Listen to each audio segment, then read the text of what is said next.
Properly? Welcome to Success Talk with Aurea McGarry. I'm your host, Aurea McGarry, and I am just overexcited today because my very special guest is here by popular demand because during this pandemic and this COVID virus that has everybody on shutdown and lockdown and quarantine, the hot topic that has been crossing my table so much lately is how to go online, how to build that fan base, how to do it for your business. Do I need to change businesses? Should I use Instagram? Should I use Facebook? So many questions. So I had to reach out to my dear friend, Warren Carlyle, who is the founder of Octonation, which is the world's largest fan club for octopuses. And not that, but you've also, Warren, started a nonprofit. So you have my heart and soul because you give back with everything you do. And not only that, you have created this amazingly fanatical fan base that not only follows you, and I've seen a lot of people have big followings, very little engagement, just a few likes, maybe one comment, and they've got 1 million followers. Your followers actually, they like, they comment, they send things out, they engage. It is absolutely fanatical. So welcome to my Success Talk show. I'm so glad you're here. Let the viewers hear a little bit from you, Warren, on why you're here today and how you got here. Yeah, I'm here to talk about community building. Over the past, I would say since 2013, I've been really obsessed with the idea of building not just followers, but building community. And community is more than just followers, right? It is, people showing up. So when you go live, people showing up to your lives. I always say, what's the point of having 100, 200, 500, 1,000 followers if when you go live, one person shows up. So it's just really trying to figure out, and I have a formula for that with community building, how to create content that's deserving of the people who are following you, that's deserving of their attention. Because everybody nowadays has the ability to be the Netflix of their own niche, right? The Netflix of their own genre. But you really need to figure out and really be intentional when you go online, that you're very clear and that your community is very clear why exactly they follow you and what exactly they can expect from you on a daily basis. How did you come about all this? Because I met you a couple of years ago at one event, and then you were one of my keynote speakers at my Live Your Legacy Summit. Mm-hmm. And you just, every time I see you, you are phenomenal at teaching this idea of it's not just about posting things on Instagram or posting things on Facebook. But did you figure this out on your own? Did you go to classes? Like, if somebody's going to be watching right now, they're like, well, where do I start? You've got over 200,000 engaged followers, but how do they start, like right now, with no money and maybe with no resources? What would be that first step? And when I work with community leaders, I mean, sometimes, it seems like, I have a lot of followers now with Octonation and, the other accounts that I have. But when I start with a client and we're building a community from scratch, I start from scratch every month with a new client or with a new community leader, and we begin building that community. And it doesn't necessarily take money, but it does take a lot of time and intention behind, are we clear with what this community is and who it's for? And so that doesn't necessarily take money. It takes you having to slow down. Because a lot of people, they just want to okay, I'm going to start this community. I'm going to do this thing. I'm going to put it on every single social media platform. And then I'm just going to start posting, And you get crickets. Well, what are you going to start? It's like, well, what are you going to start posting? And how are you making the decision on what you're going to start posting? Well, I know what they want, or I've done research. It's like, no, let's slow it down. Like, who is this community going to be for? And then a lot of times what, people will tell me is like, well, it's going to just be for moms. It's going to be for moms, or it's going to be for, insert super vague, demographic here. Like women in business. Yeah. Women in business or something like that. And nowadays people really want to be catered to. People want to show up in a community that they understand that they're in the right place. And the more dialed in you can get. So if it's women in business, but specifically tech, specifically startup tech, specifically like you start going down and you start saying, these people want to know that when they show up to the community that they're going to be being served information that's specific to them. And I always tell people, if your community initially has to reframe your content and apply it towards their business, then that means your content isn't specific enough, which means your community isn't specific enough. 100% of what you post should apply to your community, and they shouldn't have to plug and play and say, okay, well, how would this be different if I was a hairdresser? How would this be different if I was an EMS worker? How would this be different if I was you can't expect your community to just do that. They really want you to put their name, insert into the blank, and give them specific information. And so if you can begin a community with that in mind, like I'll give you an example. I was about to ask you, a good example. Yeah, a good example is I had a woman that came to me at a speaking event. She ran up to me after I spoke on stage and she goes, I need to work with you. And I was like, okay. I was like, what line of business are you in? She goes, well, I'm a life coach. And I go, okay, so who are you a life coach for? She goes, well, people that are in pain. I go, so, okay, everybody that's in pain? And she goes, yeah, if they're in pain. And I was like, okay. And my brain, because, I'm like this community strategist, it blows up because it's like, that's too many people. And like, so what is your background? And she started telling me, and come to find out, she worked with people who suffered chronic debilitating migraine. And so as we talked more and more, I finally like dialed in, and I was just like, you work with women in business who suffer chronic debilitating migraine, and what they want to do is just get one more thing done that they couldn't do the other day as a result of you helping them, right? And she goes, yes. And I said, well, then that's who you serve.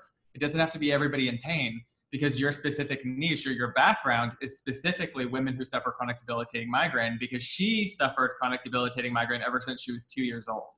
Wow. And so she ended up doing her PhD. And I was, we really need to nail this down in your messaging so that when people refer to you, they say, she helps women who suffer chronic debilitating migraine get more stuff done throughout the day, And so we created this group for her and this platform, and it's called Migraine Nation. And so I think she has over 1,000 members in it now, but 1,000 women who suffer chronic debilitating migraine is a very powerful audience to have, because they all self-identify as having that same issue. And which, so then before, that's more important than having 10,000 just random people that follow you because you're cute, or or say she had that group and it was Pain Nation or something like that, which is like completely like, who would know what that is? That could be like sexual. It could be who knows what that could be. Everybody's got pain. But it was just like so say somebody has lupus, or say somebody has some other pain, say somebody has something that manifests as some other pain. Yeah. Like you start getting to the point where you can't cater to that audience because you're just it's not specific enough to them, and all of a sudden people start tuning them out because they're like, you know what, I'm going to go find a group of people that specifically help people that have lupus and that have these symptoms that manifest as a direct result of having lupus. Like, people really want these communities. They really want you as a community leader to stand up for them and say, yes, I want to work specifically with you. And so that's kind of like where we start, and that's called the clarity phase. When you're really, hashing out, like, who is this community for, and what, who and what, like, what is this community about, and who is it for?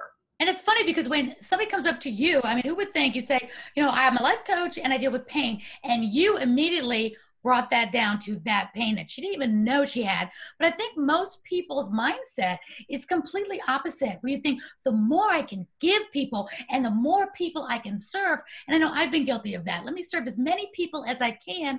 You're saying the exact opposite, which is the more profitable way, the more engaging way to serve the few that you really want to hone in on, and they may have never even thought of it, but they're going to have to let go of all these other things they could do. Just because you can doesn't mean you should.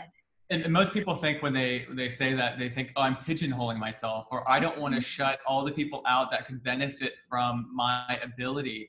I don't want to shut them out, and what you're not necessarily shutting them out. You're giving people the words that they need to describe what you do and refer you to that perfect person that should be in your community. And so with her, what she's empowering her community to say is that Dr. Lindsay Weitzel helps businesswomen who suffer chronic debilitating migraines get more stuff done. And that languaging is so important. Because if she's at Starbucks, or if she's out and she's whatever, and somebody says, oh, I have this really bad migraine, somebody's going to feel the best because they're going to say, I have the resource that you need because that community leader made a decision to choose me and to choose like a clear messaging statement. And so I could approach somebody like that and say, have you heard of Migraination? It's run by Dr. Lindsay Weiss, who helps people who suffer chronic debilitating migraine. I have the resource for you.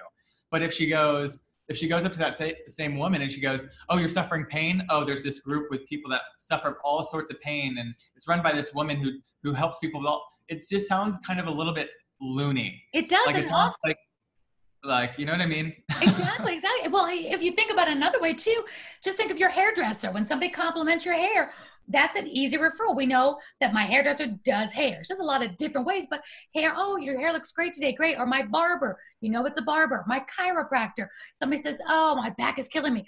Oh, I've got a chiropractor. It's an easy referral. But what if it was a chiropractor who specialized in neuromuscular deep tissue massage specifically for athletes? You know, then when they had a Facebook page or they had something, then they could know, hey, if you're an athlete and you haven't tried neuromuscular deep tissue massage, you need to come in because this is life-changing, because we look at the deep fascia and blah, blah, blah. Like there's more of a, hey, you're an athlete? Oh my gosh, you need to see my friend who only works with neuromuscular deep tissue massage for athletes. Like, you know, he'll totally, you know, break up that, you know, that muscle tissue and blah, blah, blah. So like, the more specific, the better.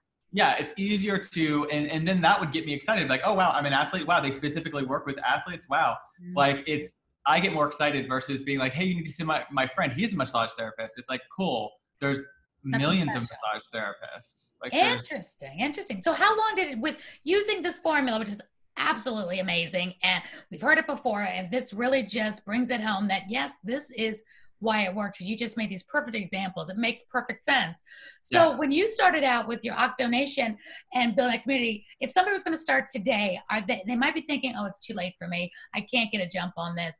How long does it take to build a good fanatical community? Even if it's 1,000 or 5,000, what is kind of their timeline that they could look at realistically? So this is just like saying, you know, how long is it going to take? You know, I always look at community leaders as talent. And talent for community leaders is different. You don't need to be innately talented in the actual like subject that it is. You need to be able as a community leader to provide the resources. I call it being like a content DJ. So if you like, being like a content DJ, like you have to make sure that your community is dancing still, right? So if you're really good at finding resources that will provide an opportunity for your community members to actually use them and feel like they're in the right place. And wow, like, you know, so say like you're a kindergarten teacher and you decide that your niche is like unexpected homeschool moms or something like that. And you start creating lesson plans that's easy for that mom to do for her third grader or for her, you know, whatever. And you're curating that information in a group. Well, if that content is great, they can share that content out and saying, you know what, prior to this, you know, I was like, I felt like I was lost and blah, blah, blah. But now that I'm in this group specifically catered to an unexpected homeschool mom, like I know exactly what to do, you know, and that content can be shared far and wide. So a lot of it sometimes is what is the value of what you're posting. Like first it's like, who are you posting to? Who's this for? What is the group about? But then it gets into, okay, what value providing your community members, and have you done any reader interviews? So what I suggest too is if you find somebody who is should be in your audience, it's like one of your community members, you should call them and just say, hey, you know, what are your biggest frustrations right now in regards to the subject of your group? You know, what would make your life easier? You know, describe like a brief day in your life. Like you can kind of go over these conversations, because then you're creating content for real people. You're not manufacturing what you think they need based on your experience with what you think they need. You know what I mean? They're gonna feel more seen and heard, respected, cared for as a community member if you're having a conversation with them versus you being like, I created this plan. It's like almost imagine like going to your daughter, Aurea, and being like, okay, before you go to college, I already created your whole entire 4-year degree, and I'm gonna need you to do this, this, and this, and I actually got a job for you already. And so she would be like, no. Be a big old don't. So it's the same thing with your community members. Like, you know, Great example. you really have to get in touch with them and say, hey, what's going on? Like, you know, what resources do you need? Like, what are you frustrated with right now? And then listen to what words they use and what those frustrations are. And then start thinking, okay, what resources can I create? And when you go to post in that group, you know, after talking to 5 or 10 of you, what I learned was one of the major frustrations for you was the fact that you couldn't get your kid to sit down for 1 hour to do homework. And so what I've done was I created 20-minute lesson plans. They're like, oh my gosh, you're the best. You listen to all of us and blah, blah, blah, blah, blah. Like, and then there's a 10-minute activity in between them. Like, you know what I mean? It's just like 2 ears, 1 mouth. Perfect. Yeah. Listen, exactly. So when they go to do this, because I know a lot of my community, they're very women, especially, we pride ourselves on being able to multitasking, multifaceted. Yeah.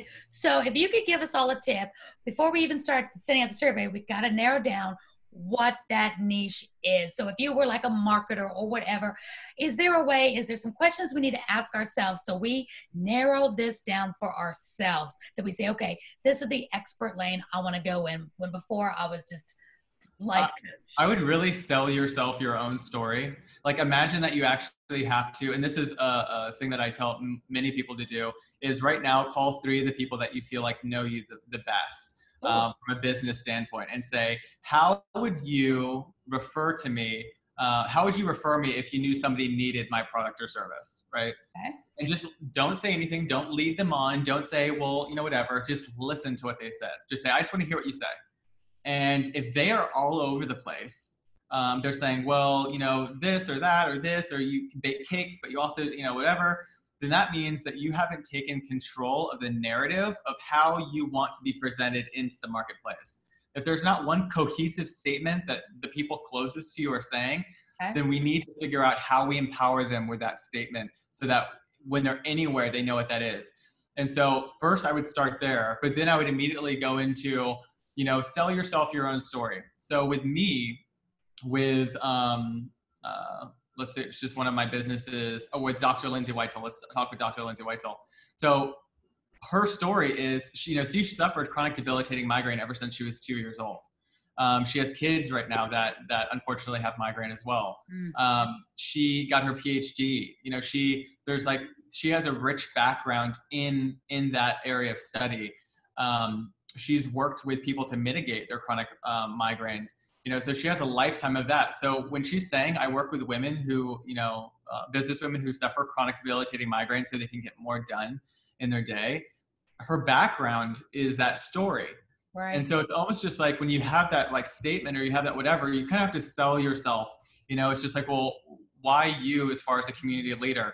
And for me, you know, say it's something that I wasn't, you know, necessarily, I didn't go to school for. So Octonation, I'm not a marine biologist. I'm not, I majored in question. Why octopuses for you? How'd that happen? I majored in classical saxophone performance. Like, nothing about my background says that I should run the largest octopus fan club in the world. But my story is that when I was a kid and I was like 7, I was interested in extraterrestrial life. At 7 years old, I went to an aquarium and I saw an octopus there. And I just became fascinated because, you know, the aquarist kept telling me all these things and my 7-year-old brain was like, they're aliens. And so I started So I started doing all this research and realized that not that many people knew that there were over 300 different types of species. No idea. And I didn't really know what to do with that until later on in my career, where I learned how to use social media. I learned, you know, that I could share, you know, about, you know, my favorite things and create a community around it. That I started just storytelling from like a layman's perspective about the octopus in a way that made them appear like superheroes. And in that way, and that after talking to a bunch of people, they were just like, yeah, they are like, you know, superheroes, or, you know, they started telling me different things about them. And I started learning like what people really liked about them. And it wasn't overly sciencey information. It was just really easy to understand. Like an octopus has a beak like a parrot and a tongue like a cat. You know, they have like a really rasp like tongue, you know, whatever. And so they want like elementary schoolers, you know, here's your octopus, and here's the head, head, shoulders, knees, and toes. They wanted a really, really easy to understand way to talk about this animal so that they could tell their friends and their family about why they love them or what's so cool about them. Definitely. You know, if somebody says, hey, the octopus is slimy, why do you like the octopus? They can immediately go back with, well, did you know that, you know, they have, like, I don't know, a decentralized nervous system? So, you know, can change colors, they camouflage. They can change color. They can perform tasks with their arms that they don't even need to talk to their brain to perform those tasks. Like, you know, just all these really cool things. And so that was my story to connect me with a passion. So if you have a passion story like that, just make sure that when you say what you do, you have that story to kind of like that weaves into it kind of effortlessly to where people are like, oh, you were built for this. Right. Like with you're an Emmy, you know, producing, you know, like an Emmy producer, right? And so when you're talking about putting on live events, you're talking about events or even anything that it comes to like strategy and production, or, you know, what's the storyline going to be? You have a rich history in that, so it makes sense. Like it ties into your story about what you're doing now. So just making sure that people are aware of that, and that's, you know, in the foreground when you're starting to create your community. Well, that's right, because we always talk about leading with your story, but a lot of people, like myself, we got lots of different stories. So I love what you said. I just want to really emphasize this. The smaller the niche, the better. That makes so much sense, instead of trying to be all things to all people, because you can, and you've lived this rich life full of stuff like I have. There's just so much packed in to, like, say, my story, but we got to niche it down, which is so important. The more vague you make it, like the more mysterious you make who you serve, the more money you're going to have to spend in advertising to reach a demographic.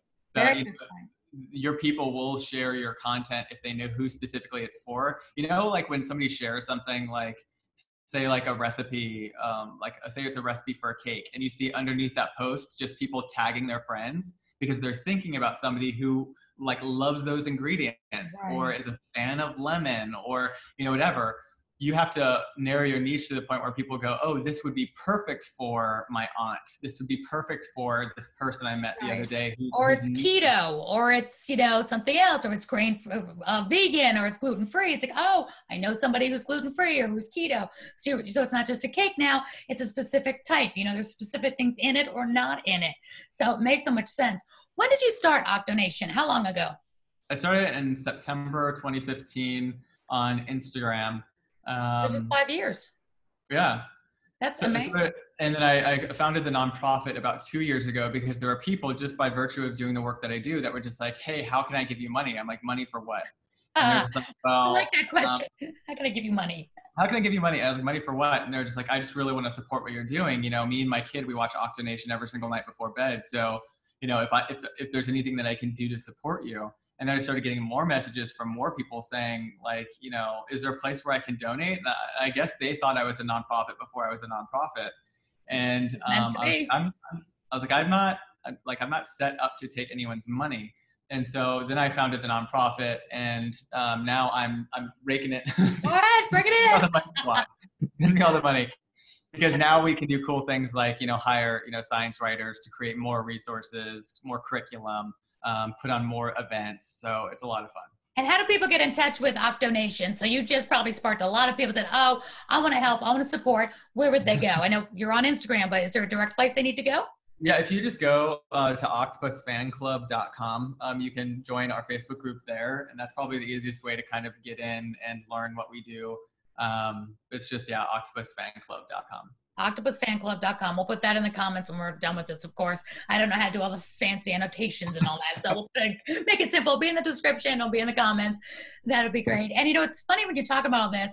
I was at the pharmacist before we got shut down, and the girl behind the counter who was filling my prescription had this, I could see it under her short sleeve, that looked like octopus legs coming down. Cute young girl. I saw, look like octopus legs. I said, can I see your tattoo? She pulled out this beautiful, colorful octopus. Just out of nowhere, she had octopus. I said, oh my gosh, you love octopus? And she goes, oh yes, forever. I said, I know somebody you need to follow. And I immediately wrote down Octonation on Instagram. And I said, you're just going to love this. You got to see it, the coolest videos. She was so thrilled. The next time I went back, it was probably like 8 weeks later, I went back in for another type of prescription. And I said, "All right, she goes, oh, guess what? I'm following Octonation and I love it. Thank you, thank you." So it's such an easy thing. Like you were saying, we know exactly what you do and who you serve. Anytime I see octopus on anybody, tattoos, and I see them more often than you think, that I say, oh, you need to follow. And it's so fun. And I tell people, don't follow if you're not, if this isn't for you, because he likes engagement and he likes you to really be in there. And she's loving it. But I said, people really love when you, like, I mean, they, like with her, like she thinks how incredibly thoughtful that somebody saw me and gave me a resource that is just like what I love, is something that I'm really interested in. And to a stranger almost, she's never going to forget who you are because you gave her that resource. Because I decided one day to be very clear with my messaging as a community leader and be for a specific, individual. And so later on down the line, could I create, other nations of other animals? Yes, but at least initially, when we're first starting, you really want to be for a demo. Like even with Amazon, they started off as a book. They only sold books, and then they went bigger and bigger and bigger and bigger. And now they sell everything. Gosh, I barely remember that. You're right. It just started with that. Now it's like, I buy everything. Everybody has that story. I mean, like even Harvard, Facebook has that story where they started off as a communication tool for students and teachers so that students could meet their teachers prior to enrolling at school in Harvard. They could almost figure out who they were and things like that. And that was the problem that Facebook solved. And then it got bigger and bigger. Now the whole world uses it. So a lot of times people want to start off being the Facebook or being the Nike or being the big brand and saying, I want to cater to all moms, or I want to cater to all men who want to get fit. And it's just like, you can't do that. Like, because to think that you're going to be able to sell your story to all of those men and force your ego and your story on these people just as a result of just who you decide to show up for and, whatever, it's really short-sighted. And so if you're wanting to spend a long time, like building a community, then do it that way. But I mean, if you're wanting to build a very close-knit, highly engaged, fanatical community, think about serving a very specific niche. That's got to be the takeaway from this. It absolutely has to be, because I deal with so many wonderful people, and especially women in business. And it is, if I look back, half people I know, myself included, is way too general, because we don't want to pigeonhole, we don't want to stifle, we don't want to limit ourselves. But you are such a great example, and I teach people in my community, in my world, to take advice from people who are where you want to be. So that's why I wanted to pull you on this, because everybody wants to have an engaged community like you have, whether it's 200,000 engaged followers or 1,000 engaged followers. What most women in business and men in business do, let's just say small business owners would do, for 1,000 or 2,000 engaged, fanatical fans and customers would be life-changing for them. And there's plenty of people that I know that have like 200, 300, 500 followers and are making 6 figures a year off of that community because they're so dialed in. And just another example that I wanted to give is I had a woman come up to me and she said, I do social media. And I said, okay, social media for who? She goes, oh, small businesses. I go, okay. Like, again, my head blows up. I'm just like, that is. You got my head blowing up now. Okay, be specific. It's already rubbing off. Social media. And I was like, what is your background? And she goes, oh, well, I used to work in the, leasing industry. Then I got into, I became the property manager. And, now, my husband do whatever. So I just do this at home now. And I was like, why don't you do social media specifically for apartment complexes?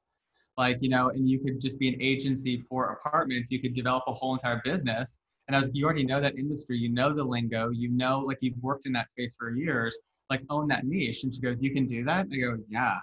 Like, what? And like you get to go in, you get to meet all the apartment managers, you know how it is. And she's like, yeah, I'm going to do that. And I was like, I'm glad, because that's the kind of focus that you need. If you're starting a business is, now that, when I went to my apartment and I said, you need to talk to this woman, she does social media specifically for apartments. I noticed that you guys haven't posted on our social media account for like the past 4 months. And they're like, oh yeah, well, we're going through blah, blah, blah. I was like, well, you need to hire an agency and they can do it all for you remotely. And I was like, she's worked. And so I'm like selling her, easily.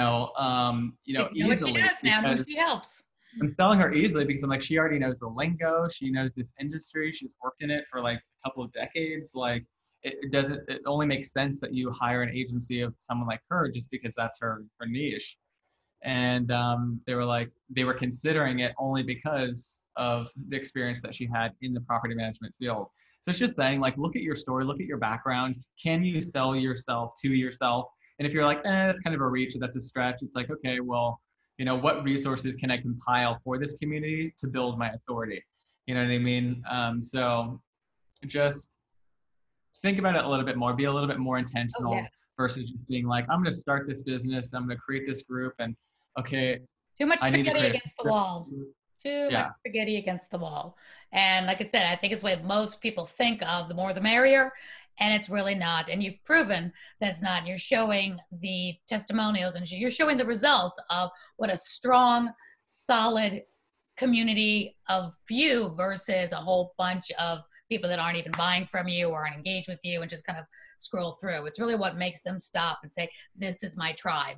This is my people. This is where I want to be. And it's more specific than the average person even thinks about, because you just took that from, most people wouldn't even think of that, to this specific, the migraines, the apartment, the octopus. I mean, it's just amazing. How'd you get so smart?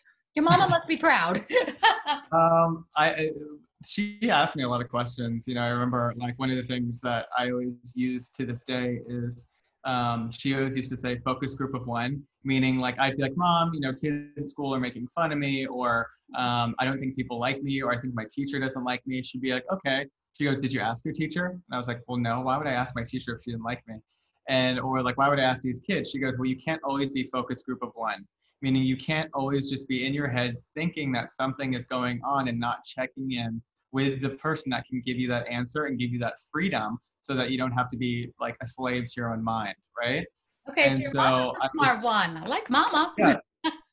So I always just remember saying, if I'm ever thinking something, because I can be like nihilistic or like down on myself or be my own worst critic, I go, who do I need to check in with? Like, what am I feeling? Can I check in with somebody? And that's why I always check in with my community. Like if I'm feeling like, things are slowing down, or I'm like, whatever is stalled a little bit, I'll pour back into my community and say, hey, this is what's going on, or what could we be doing more? What opportunities do you all see out there in the market with aquariums or things that are going on that we can help with? Because I feel like while we're doing a lot, we're not doing enough. And so some of them go, no, we're doing amazing. We're doing great. I didn't have any, we're not thinking any of that. I'm like, okay, cool. But at least I checked in. You know what I mean? At least I'm like, Another great golden nugget. That is, don't be a focus group of one. Thank you to your mom for that, and for you for practicing that, because it makes so much sense. And we are our worst critics most of the time. And sometimes, like you said, we're thinking there's a problem. There might not be. So we're trying to fix something that maybe doesn't need to be fixed. So checking in with those that are in that community that can help you. That's the first thing that's going to make people feel anxiety every single day when they think about social media, is they're thinking, what do I need to create today? Or what do I need to manufacture? What do I need to post? What do people need? And it's like, your job isn't to sit there by yourself and to think these things and to be like a slave to your social media. It really is a two-way dialogue. You can't, like I said, be that focus group of one where you're not allowing yourself to check in with people that can give you those answers and that freedom to create the content that you want to create, or not even, you don't even have to create all of the content. They could say, hey, Warren, I really want to know about the new species that they found in Canada or something like that. Then I can say, okay, cool. I'm going to contact the researcher or the professor at Alaska University, David Shiel, because he wrote that paper, and I'm going to do a Facebook Live with him so he can teach us that. So it doesn't have to be me being, okay, well, let me go research. Let me read his paper and research and write a Facebook Live and then present it to everybody. Wow, that's really stressful. Why don't I just bring him on? You know what I mean? Like I did with you. Yep. Yeah. They want Instagram. They need help. Okay. Well, I know the guy that's doing it. I'm not going to try to recreate that wheel. Yeah. So you're not going to go and read and take my course and then do this and do that and do this and whatever and then be like, okay, now I'm going to teach my community everything that I learned. It's way too much stress. Well, for one thing, we can't do it right. You've already done it, so you go to the expert. Plus, that'd be 20 years later, and I still wouldn't have figured out as good as you have anyway. Stay in our lane, stay in our space, and we just save a lot of time. And I love matchmaking for people. I love saying, hey, I know somebody you need to know. I do that to my clients all the time. I'm not the perfect person for this one. I do this, but I know somebody that can help you with that. And I just love to refer people because I think the more the merrier in that realm, that we don't try to do it. Or none of us are Yoda. None of us just know it all. We have to have resources. And that's one of the better parts of our communities too, where I could bring somebody like you on and say, hey, Warren, here's some questions. And speaking of questions, I've got 4 quick rapid fire questions for you. And then I'm going to make sure everyone knows how to get in touch with you. What besides you've got your fan club, but now somebody, I know there's a few people, maybe more than a few, that's saying, oh, I really want to know what's the next step with Warren. I really need to find if I could work with Warren and find out if they would be a good fit. I want you to tell us that at the very end, what that would look like. And maybe you have your groups or you have an email list, however you do it. Okay. But I asked some of my friends if they could ask you anything, because I told them I was bringing you back on. They're like, oh, we love Warren. I'm like, I know. That's why he's coming back on.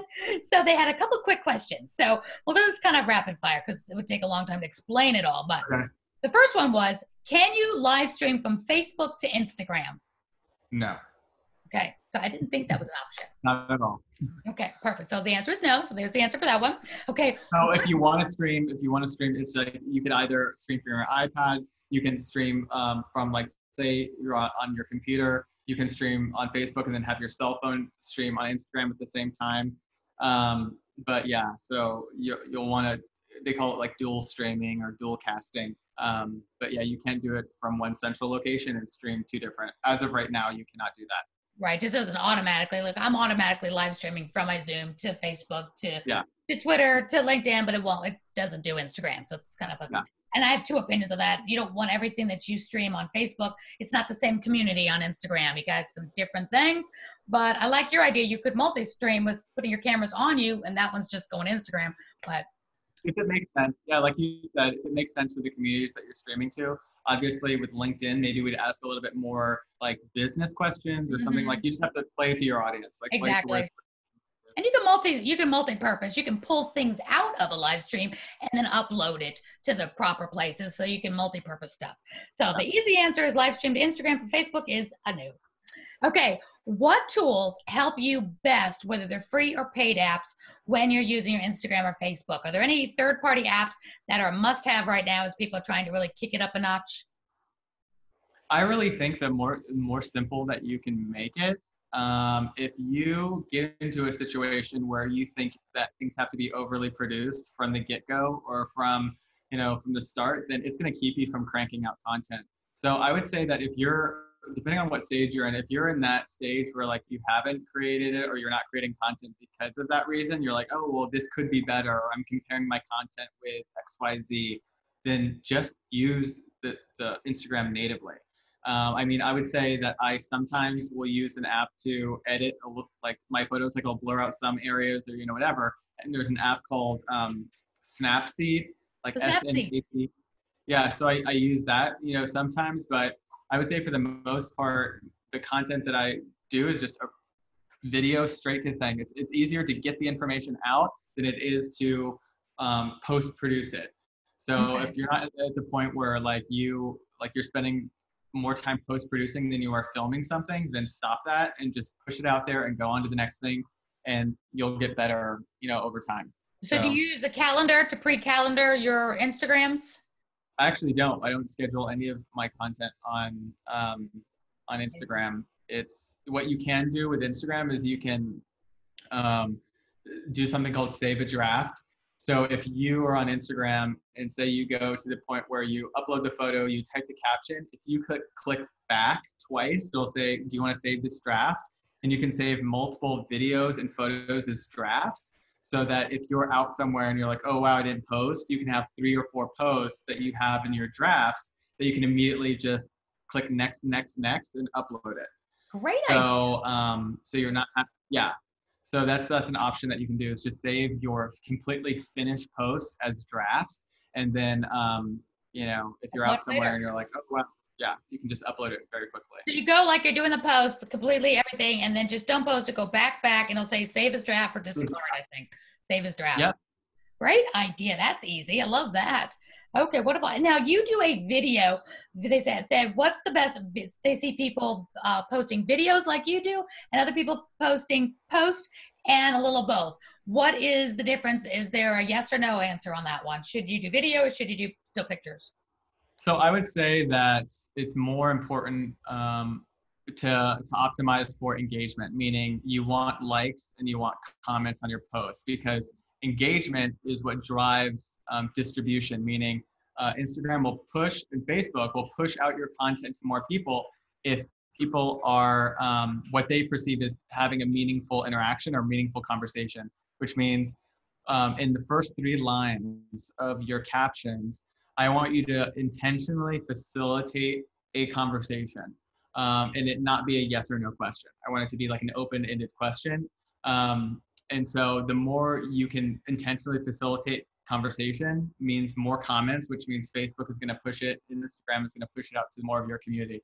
So whether or not you do a video and facilitate that conversation or a photo, the most important thing is to make sure that you're driving those conversations in the comments section, and that when those comments come in, you're responding to those comments.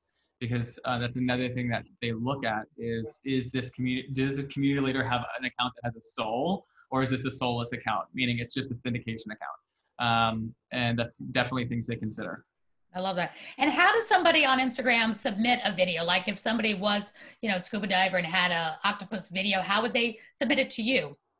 They could submit they could submit their video to me via direct message. There's this function on Instagram where just beneath the post, there's this little mail icon. It's like a paper. Oh yeah, it looks like paper airplane. Yeah, and so if you press that, you can actually send posts to people in direct messages. And then I would be like, thanks for your submission or whatever. And there's another app that you can download called Repost, REPOST. And if you want the photo or the video without the watermark, I think you have to pay like $2.99. Okay. But that's how it's called user-generated content. So anytime you're uploading somebody else's content that's not yours, you want to make sure that you're asking them. But if it caters to your community, say it's an infographic about migraine, and it's perfect for Dr. Lindsay Whitehill's community, then she could message that person and say, I really like what you created. I really think that my community would get a lot of value out of it. Can I repost this to my page? And that person will either say yes. Rarely do they say no. Right. And then that could start a great conversation is, hey, how would you like to be a live guest? Like you can nurture that relationship and bring them into your community. Because it's just like growing your community in that sense. It's like, we see a lot of the Instagrams that have, submit your picture, or like the dog one, boop my nose, which is so cute. All those little dog faces, you boop their nose and it's a like. Yeah. They submit your picture. So that's pretty much where there's no secret to that. That it actually is, you send it in and those people look at it, they like it, they post it and tag you, correct? Yeah. Okay, perfect. I wonder if there's a secret sauce to that. And lastly, because we could talk to you forever. Thank you for pouring so much into everyone today. They're going to love this, and I'll even repurpose some of this as smaller little snippets too, because it's been so wonderful. Right now, people being closed in, they'll probably just watch the whole thing and absorb it all for sure. Here's the big question: to boost or not to boost? Does that make any difference on Facebook or Instagram when it says boost? We're not talking ads, we're talking just that boost. Is that? So I always tell people, and advertisers aren't really a fan of this statement, but I'm all about saving people money. So I tell advertisers and I tell other people, I only pour gasoline on fire. Meaning, if there's a post that you have and you're like, wow, nobody liked it or nobody engaged with it, or only 2 people engaged with it, I am not boosting that post. Why? Because it's not on fire. Meaning, I would not pour gasoline on just the floor and be like, okay, you typically want to boost posts that are organically performing well, which means you've probably facilitated a conversation within the first 3 lines of text. Maybe you created a resource and now it's being shared like wildfire. That is a situation in which I would boost. but I wouldn't boost because I'm feeling bad. Like, you don't want to boost your depression, right? About the post. Like, if you're feeling bad that a post hasn't got a lot of reach or something like that, then you don't want to boost it from a place of lack or scarcity or wow, like, I thought this was good. You got to say, okay, like, what I need to rethink this, or something needs to happen, and then maybe go to repost that, like maybe like 2 or 3 days later. Maybe the question that you asked was like too confusing for people, but there's a lot of people like didn't engage with it. Maybe the post has too much text in it, so Facebook doesn't like, and Instagram doesn't like when you have 20% text in your, like, on your posts. Right, on the picture. So there's just a lot of like, and I would say Instagram's cares less about text on posts, but Facebook cares a whole lot. Yeah, they do. There's a little spot of it, but it But doesn't yeah. help.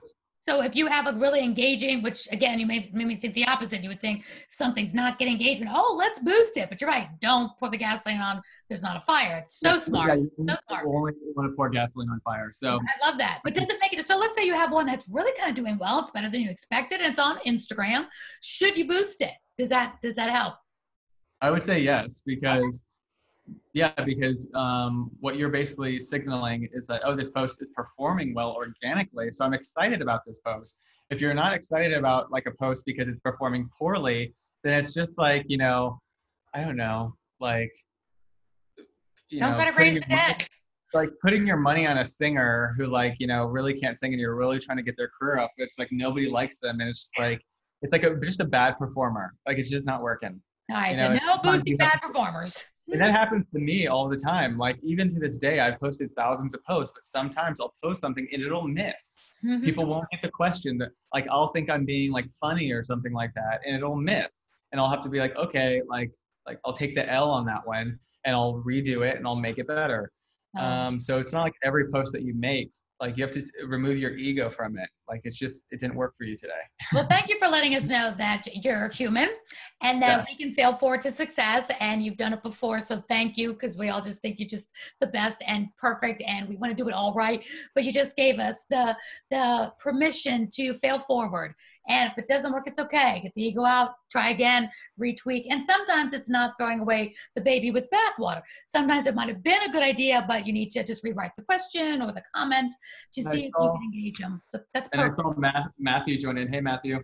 Oh, Matt. Hey, Matt. And just like for him, like what he could be doing right now is there's tons of people at home. And my husband, actually, he just went to the chiropractor yesterday. And they said, are you working from your bed? Because I can tell from right here that there's like, you have this misalignment, or, something's going on right here. And so she gave him these at-home, exercise, like stretches that he could do. She was like, you need to buy an office chair that's like specific like this. And so there's a lot of educational information. Like, he could be, he's not out of work. He hasn't closed his doors, which is great. Well, I know he's essential, just like the just like their offices are here. But it's just like, if you're like really trying to up your game on social media, it's like the fact of the matter is there's a lot of people at home and they can't make it in, or they're paranoid about, for whatever reason, they're paranoid about going out. It's like, what are they going to do? Is there another way that they can visit, or is there another way that they can get valuable information? And so it's just, creating campaigns around like what's going on right now. Like, obviously you don't want to be, you want to read the room. Like, there's some people that are marketing like, COVID isn't happening, so it's like being very conscious, in your marketing, like, this is a thing that's happening. It's a thing. Whether YouTube accept it or not. It's a thing. But, it could be a good thing in ways where it's time to do that recreation, that thought. And you hit it on the head. I'm going to go back to this and pull out a lot of these golden nuggets that you said. And I think one of the key ones you said, if somebody missed it earlier, was to survey your community. What do you need? Like, even Matt could go to his community. For those of you who are a high risk that cannot come in to see me personally, what is your biggest pain? What can I do to help you? What is it you'd like to learn how to do at home? Or even have a spouse, somebody, help a pressure point. You could teach how a spouse or how a daughter or son could hit a pressure point or do something, anything. If or you just can't make it in. Laying on a hard surface floor and just laying there, like, with your completely on there. Like, doing something that's obviously not gonna, empower somebody to put somebody at risk on the ground or whatever, but just what's one thing that they, that they could be doing, or like what's an exercise. So it's just like really just thinking. And like I said, we're not going to know that information. All we can do is have a conversation around it. But when you actually talk to the person who like is your customer, or that, wants to be serviced from you, then you can get that information from it. It's almost like taking their order. You know what I mean? Yeah. And just being like, okay, how can we do this? And don't be a yeah, focus group of one. some I people. love that. Ask, ask, ask. Well, Warren, like I said, you have given us thousands of priceless dollars worth of your information. You are always so giving, and you pour into so many people and me and my tribe so much. Thank you. Thank you.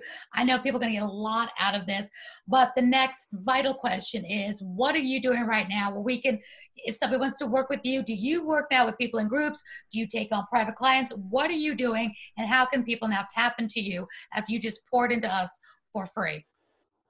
There's a ton of, it's funny, like today I'm actually working on, I'm redoing my website. So it's actually not live right I now. saw that. I went to it. It said a new one's coming. I'm like, Yeah, no, it's coming. Yeah.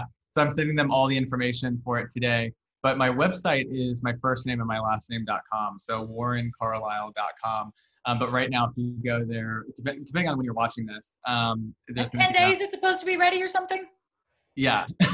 Which, if they're watching this, so in May, it's supposed to be ready for like what, May 10th, May 5th, something like that? No. It should be ready in the next couple of days. Actually, I'm Okay. really working hard on this. But I'm wanting to create like opt-ins so that people know what the 7 C's of building a fanatical community are. There'll be a place to book a call with me, things like that. Nice. As of Okay. right now, if you're interested in having a conversation, you can always direct message me on Facebook, or email me at warren@warrencarlyle.com. I'll put all those in the comments so people can direct message you. They can email you. We'll put it in the comments. And Warren, when we're done with this, go ahead and put it in the comments on Facebook. I'll make sure it's in the description when I upload it to YouTube, so people have easy access to you, because you are just a godsend and you're so smart. And big hugs to your mama for being so smart. And we all need power teams. We all need people that are smarter than us to be in our world, because I know the old saying is so true. You never want to be the smartest one in the room all the time. You need to pull in those other people that know what they're doing in different areas of your life that you need. And you've been such a great resource and just poured so freely into us right now. Thank you. Thank you. Do you have any last words to give to the fans that are watching? Just go out if you have ever had an itching that you felt like you needed to lead a community, or that say you're really frustrated by something right now, like and it deeply frustrates you. Odds are that's your calling to be a community leader for that specific niche or that topic. So you owe it to yourself to start that Facebook group for that people, maybe for that injustice, for that topic, and create that network that you wish that maybe you had around this. You'd be surprised at what you could accomplish by people going in the same direction all at the same time, with communities. And so right now, Facebook is making it really easy for you to find your tribe and to put keywords into your Facebook group and to have people discover you. So make sure that you, like I said, slow down, get that clarity, know who the group is for and what it's about, and then launch it. Absolutely. Well, I tell everybody, if you need help, I'm here. I love that. Yep. Aurea's here. We're all here, and I can't wait for your website to open up, because that'll be a great resource. Go over there, and I know you'll just keep pouring into people that can. So they open up the Facebook now. How to get eyeballs on it? But you're right, because something happened to me that you guys have always asked me in my Libby Legacy Summit. Ray, what's your favorite nonprofit? Because I'm all over the page. I want to help everybody. I want to help as many people as I can before I die. So I definitely have not niched down at all. I just want to save the world.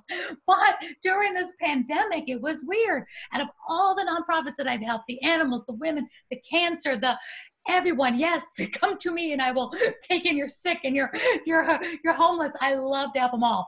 But during this, for some reason, my heart was breaking. I could not sleep, knowing from my experience being a domestic violence survivor, escaping domestic violence, that if I was locked in these weeks with my ex-husband, I'd be having a very different life right now.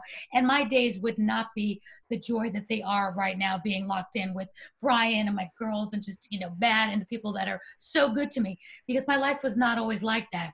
And I thought to myself, I know that hotels are opening up free hotel rooms for the homeless, but what about giving domestic violence abused women right now and the children a place to go? Nobody was talking about that. What about these women that are suffering in silence? It's the pandemic. They're being quarantined with their abuser, who now might be drinking more, might be more aggravated because they're not allowed to go out to work. It's a whole different situation. And it has been all consuming to me like never before. So I am partnering up with a nonprofit that I've known through my summit and through my speaking to say, I don't want to recreate this wheel. You are already helping domestic violence survivors. What can I do to help you? Let's combine together. I didn't need to recreate a whole new nonprofit for this, because I knew that Tamika Lowry Pugh already had this, and she does. So now we're going to be a force to reckon with, because just like what you said, what is bothering you right now, or what do you see that is an injustice, or what do you feel you want to help with, like people making masks or people doing things they've never done before. It's not fair, and it's not fair to compare like what you see as an injustice to somebody else, what they see, because literally it takes people that are passionate about that topic to lead that community. So somebody told me, like, it was a troll comment, but they said, with everything going on in the world right now, here you are talking about, octopuses. And it just goes to show you that there are people that like want you to compare yourself against other people, but you really need to say, no, this is the thing that I'm doing. I'm inspiring conservation of the ocean by teaching the world about octopuses. The ocean still needs to be taken care of. Mm-hmm. We don't say, forget about everything and let's just, whatever, focus on this. It's like, it takes us as community leaders to say, okay, what's your lane? What's your lane? What's your lane? Let's divide and conquer these injustices together. I feel like that's a more productive way of dealing with issues than saying, okay, everybody, screw your passions, screw everything that you care about. We're going to focus on this. That's not how you get people excited to move forward. So I really applaud you for teaming up with her and taking action, because you could have just said, okay, well, it's a problem for me, but focus in on this and whatever. It's like, no, you're like, no, I feel called to do this. I'm going to do this. And I really did. It's kind of like, I didn't want to, it's like picking your favorite child. You can't do that. I didn't pick my favorite nonprofit. I will help all nonprofits until the day I die. But right now at this time, it just felt, like you said, just felt called to take an extra step towards this particular one. Next year, I might be doing it to another one. But you'll see on my pages, I'm always, I'll repost all my nonprofits posts, whatever they need, because somebody else in my tribe might take fancy to the children in Haiti. Somebody else might take fancy to the homeless in Atlanta or whatever. So at the time, I'll always be that resource. But I like what you said. Don't be afraid to be brave enough to take issue with what matters to you. And then don't let any trolls bother you. Forget that. Because they're all going to do it anyway. Well, Warren, thank you so much for spending so much time with us. Love you dearly. Thank you. Everyone, chime in to Warren. He's there. Go to his website at warrencarlyle.com. We'll keep that in there. He's the real deal. He will pour into you. And if he has any programs available, I highly suggest you will get more bang for your buck with Warren than you could ever expect. Because as you can see right now, he's a giver. Thank you, Warren, so much. Thank you. Thank you all. This was Success Talk with Aurea McGarry and my very special guest, expert Warren Carlyle, the founder of Octonation and the nonprofit for Octonation to help our seas and our oceans. Thank you. Mwah. Stay safe, stay healthy, and we'll be right back. Thank you, Warren. Bye.